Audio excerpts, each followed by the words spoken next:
রান্না করতে ভালোবাসি, রান্না আমার নেশা। তো আসসালামু আলাইকুম এভরিওয়ান, হ্যালো এভরিওয়ান, কেমন আছেন? আজকে আমার কিচেনে কি রান্না হচ্ছে এই বৃষ্টি ভেজা দিনে দেখেই বুঝতে পারছেন, মাংস। হ্যাঁ, আজকে রান্না করব কষা মাংস। তো কষা মাংসের ঝোল, হালকা ঝোল থাকবে। তো যাই হোক, রান্নার ভিডিওটা অনেক দিন পর নিয়ে আসলাম আপনাদের সামনে। তো সবাই কেমন আছেন বলবেন। আসলে রান্না আমি খুব ভালোবাসি, রান্না করতে যেমন ভালোবাসি, রান্না করে সবাইকে খাওয়াতেও খুব ভালোবাসি।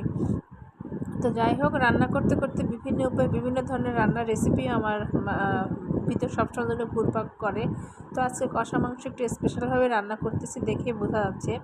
তো এখন কি কি জিনিস অ্যাড করব সেটা দেখানোর জন্য আজকের ভিডিওটা। তো প্রথমত আমি এখানে আলুটা অ্যাড করে দিলাম, একটু ডুমো ডুমো করে আলুটা কেটে রেখেছি। এটা আমি একটু অ্যাড করে দিলাম। কষা মাংসের সাথে যদি একটু আলু থাকে না, একদম জমে ক্ষীর হয়ে যায়, তাই না?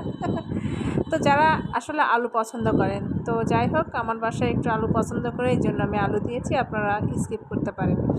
তো আলুটা দিয়ে আবার একটু নেড়ে দিলাম। এখন খুব স্পেশাল একটা জিনিস অ্যাড করব, সেটা কি বলেন তো? টেনটেনা ইয়েস, রসুন নিয়ে আসলাম। আমি 3টা রসুন নিয়ে নিলাম, কারণ রসুন খেতে খুব ভালো লাগে কষা মাংসের সাথে, রসুন একদম। আর কি বলবো, সাথে আবার 3টা কাঁচামরিচও আমি আস্তা কাঁচামরিচ গোটা যেটা, সেটাকে দিয়ে দিলাম। একদম মানে কম্বিনেশনটা দেখুন। আর লাস্টে যারা দক্ষিণাঞ্চলের মানুষ আছেন তারা তো অবশ্যই চিনবে না, এটা কি বলেন তো? এটা হচ্ছে চুই ঝাল।